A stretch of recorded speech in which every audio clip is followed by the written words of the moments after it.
அனைவருக்கும் வணக்கம். என் சொந்தங்கள் அனைவருக்கும் வணக்கம். முருகனுக்கு நன்றி, திருச்செந்தூர் முருகனுக்கு நன்றி.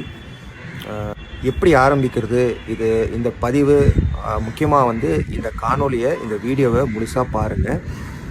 உங்களுக்காக மட்டும்தான் இந்த வீடியோ ஃபுல்லாக நான் பேசிக்கிட்டே இருக்கேன். ஒரு முக்கியமான தகவலும் சொல்ல முடியாது.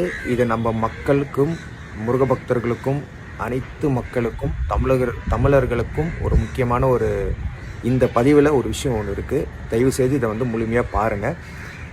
இந்த பதிவை பார்த்ததுக்கப்புறமா இந்த பதிவை நம்ம பகிர்ந்துக்கலாமா, ஷேர் பண்ணலாமான்னு உங்களுக்கே தோணும். முதல்ல பொதுவான கோயில்களை பற்றி பேசிடுவோம். எல்லா கோயில்லையும் இது காலாகாலமாக நடந்துக்கிட்டு இருக்குது அப்படின்னு சொல்லி பார்த்தீங்கன்னா, ஒரே ஒரு விஷயம் மட்டும்தான் காலாகாலமாக நடந்துக்கிட்டு இருக்குது. அது என்ன அப்படின்னு பார்த்தீங்கன்னா,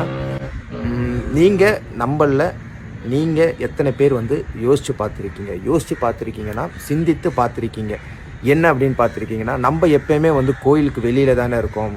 கருவறைக்கும் நமக்கும் ஒரு வித்தியாசம். அந்த ஒரு வெளியில் தானே நம்ம கடவுளை, முருகனை தரிசிச்சுட்ருக்கோம், நம்ம பார்த்துட்ருக்கோம். நம்ம வேண்டுதலை நம்ம முன் வச்சுக்கிட்டு நம்ம பிரார்த்தனை செய்கிறோம்.